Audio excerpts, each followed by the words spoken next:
Assalamualaikum warahmatullahi wabarakatuh.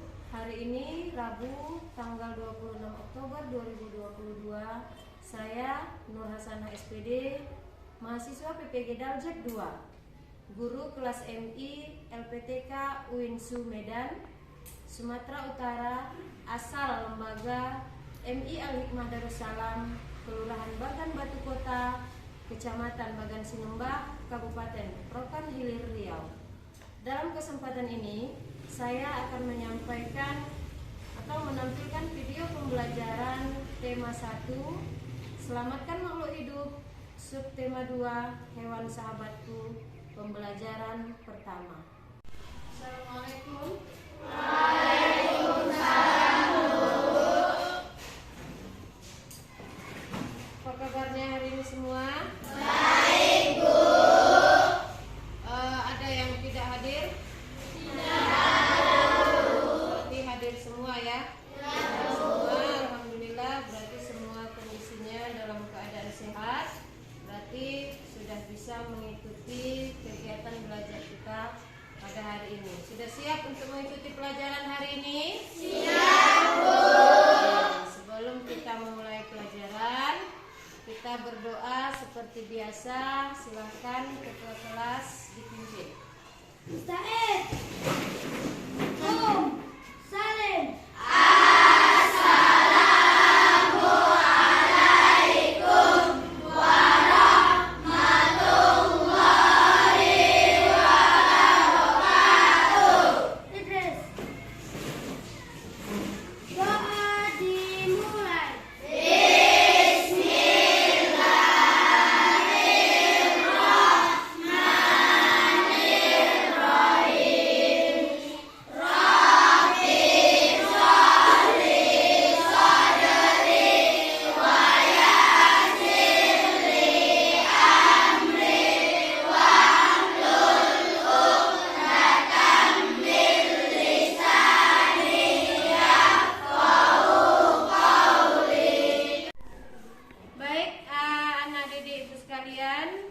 Kita langsung saja mulai belajar. Sebelum Ibu menjelaskan materi kita yang sekarang ini, Ibu mau bertanya dulu. Kira-kira kamu masih ingat materi pelajaran kita yang sebelumnya tentang apa? Tentang perkembangbiakan tumbuhan. Hari ini kita juga masih tetap belajar tentang perkembangbiakan, tapi yang kemarin kita tentang perkembangbiakan tumbuhan, pada pertemuan hari ini kita lanjut ke perkembangbiakan hewan. Nah, sebelum Ibu jelaskan tentang perkembangbiakan hewan, Ibu mau menyampaikan dulu tujuan pembelajaran kita pada hari ini. Tujuan yang akan kamu capai dalam mempelajari materi perkembangbiakan hewan ini adalah yang pertama, nanti diharapkan setelah mempelajari materi ini kamu mampu membedakan atau mengklasifikasikan cara perkembangbiakan berdasarkan jenis perkembangbiakan hewan tersebut. Kemudian nanti juga kamu mampu menemukan atau menentukan ide pokok dari paragraf yang berkaitan dengan materi pelajaranmu pada hari ini. Jadi pada hari ini kita masih belajar di tema 1 tentang selamatkan makhluk hidup. Kemudian subtema 2, hewan sahabatku, pembelajaran pertama. Sekarang lihat gambar yang Ibu pegang. Gambar hewan apa ini? Bebek. Sekali lagi, gambar hewan apa? Bebek. Gambar hewan bebek. Kira-kira bebek ini sering nggak kita lihat di lingkungan sekitar? Sering. Ada yang tahu cara perkembangbiakan bebek ini seperti apa? Betul.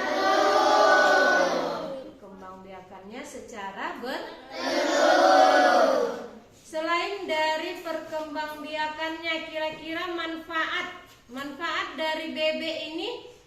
Ada yang tahu? Siapa? Iya, apa? Telurnya bisa dimakan. Iya, telurnya bisa dimakan. Selain telurnya, apanya lagi? Dagingnya juga bisa dimakan atau dikonsumsi, dijadikan lauk. Selain untuk dimakan atau dikonsumsi, kita apakan lagi? Dan iya, betul sekali,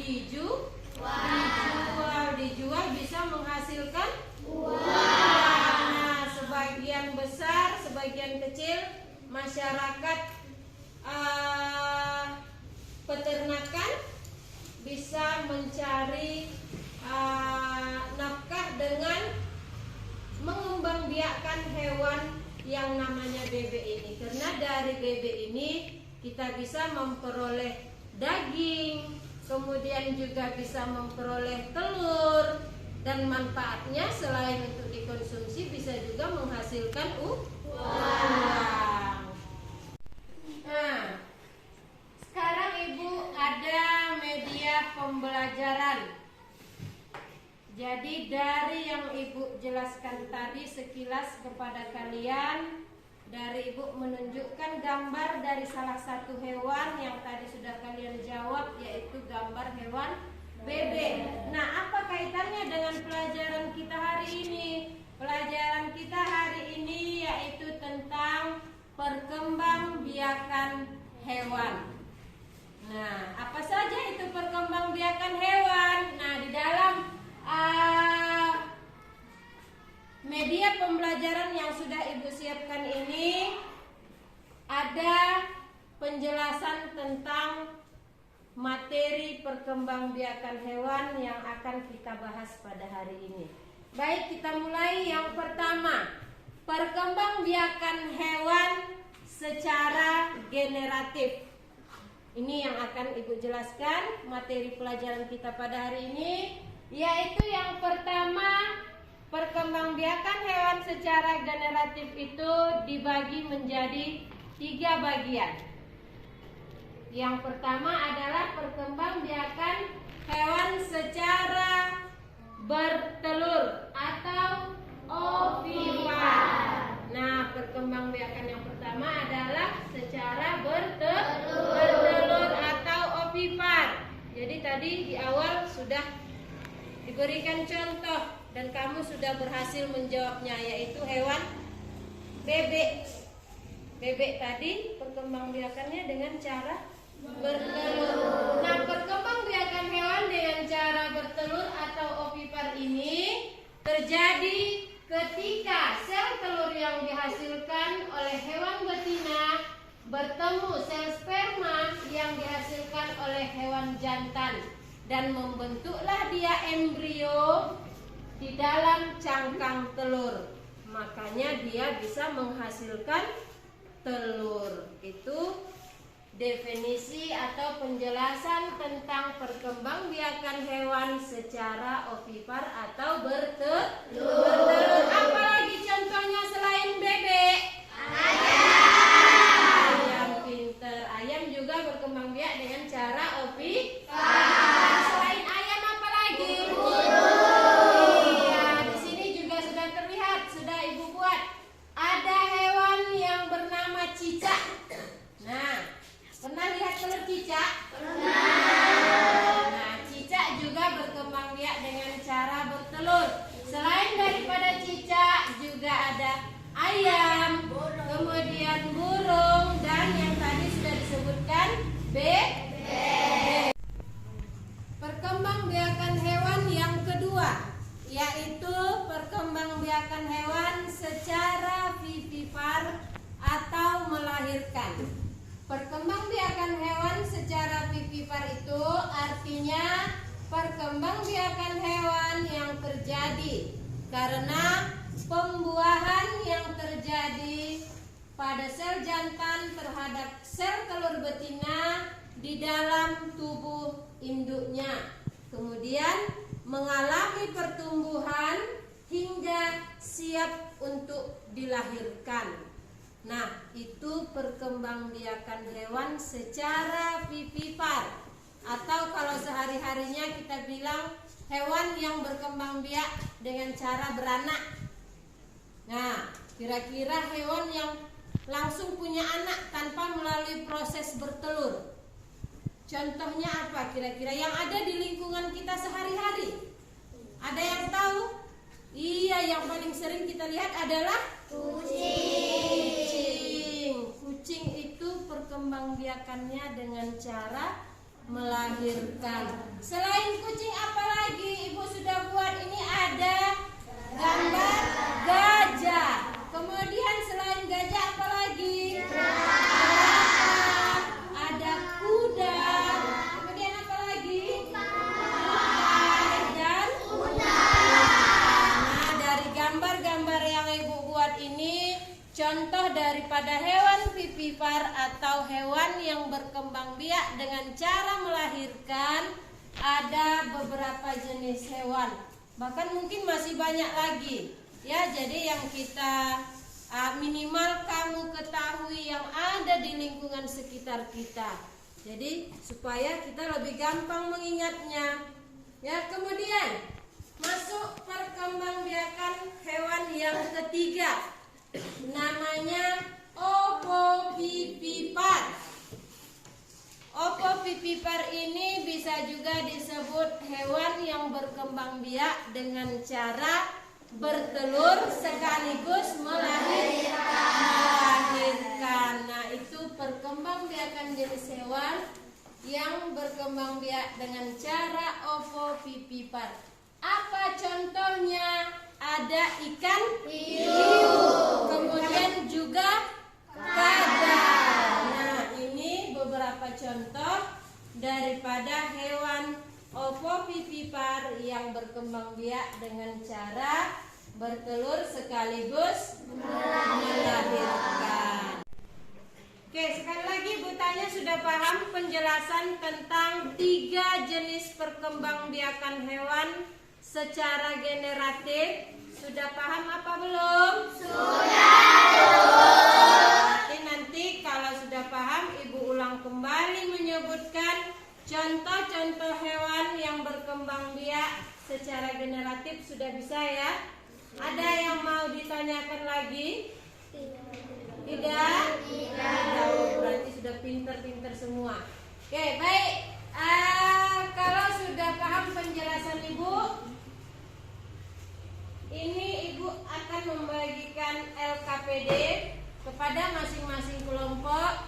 Nanti di dalam LKPD ini sudah ada penjelasan materi seperti apa yang Ibu jelaskan tadi, dan juga ada latihan yang akan kamu diskusikan secara kelompok. Silahkan dijawab, berdiskusi berdasarkan kelompoknya masing-masing.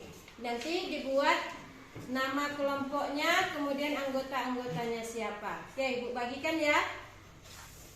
Ini untuk kelompok 1, kemudian kelompok 2, kemudian ini untuk kelompok 3. Nah, di dalam LKPD ini sudah ada materi perkembangbiakan hewan secara generatif dan ada latihan soal-soal yang akan kamu bahas bersama kelompokmu. Jadi silahkan didiskusikan dan dijawab sebaik mungkin. Oke, silahkan mulai bekerja.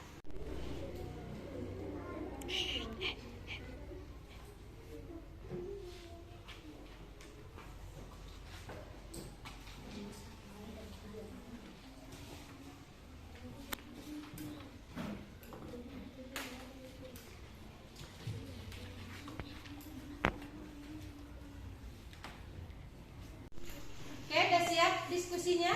Sudah. Oke, kalau sudah siap, berarti sekarang Ibu mau salah satu dari kelompok mempresentasikan hasil diskusinya. Secara random kita pilih dari kelompok 2. Silahkan kelompok 2 mewakili kelompoknya untuk mempresentasikan hasil diskusinya ke depan. Yang lain menyimak dan mendengarkan, supaya kalau ada nanti yang mau dikoreksi bisa kita koreksi. Ayo silahkan Damayanti. Hasil diskusi dari kelompok 2. 3 jenis perkembangbiakan hewan secara generatif adalah 1. Ovipar, 2. Vivipar, 3. Ovovivipar. Contohnya, hewan ovipar, ayam, angsa, dan burung. Hewan vivipar, sapi, kucing, dan kambing. Hewan ovovivipar, ikan hiu, dan badal. Sekian hasil diskusi dari kelompok 3. Oke, kita berikan apresiasi untuk kelompok 2. Berikan tepuk tangan. Oke, sekarang kita lanjut di halaman berikutnya. Ada materi tentang hewan juga, materi tentang ayam judulnya. Lihat di LKPD yang sudah Ibu berikan. Di sana ada teks bacaan yang berjudul ayam. Nah, nanti kamu baca apa yang kamu perlu diskusikan tentang teks bacaan yang Ibu sebutkan tadi, yaitu di sana kamu harus bisa menemukan ide pokoknya dari tiap-tiap paragraf. Nah, sebelum Ibu tugaskan membaca dan menentukan ide pokoknya, apa kira-kira yang perlu kita ketahui dalam menentukan ide pokok itu? Yang pertama yang harus kamu ketahui adalah letak ide pokok itu bisa di awal paragraf, bisa juga di tengah, atau bahkan bisa juga di akhir paragraf. Yang penting kuncinya ide pokok itu adalah topik utama yang dibahas di dalam materi atau di dalam teks bacaan tersebut. Bisa dipahami? Oke, baik. Sekarang tugasmu baca dulu teks bacaan yang berjudul ayam tersebut.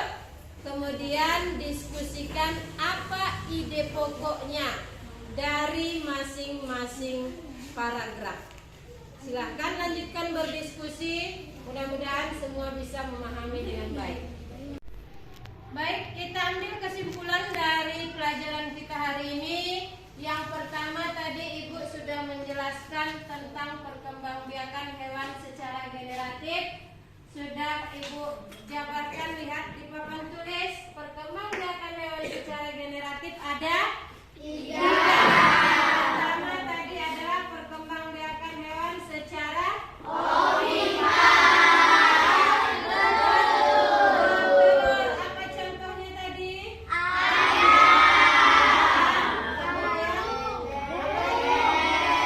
Bebek. Ada lagi? Burung dan lain-lain. Hewan yang lainnya yang berkembang biak dengan cara ovipar.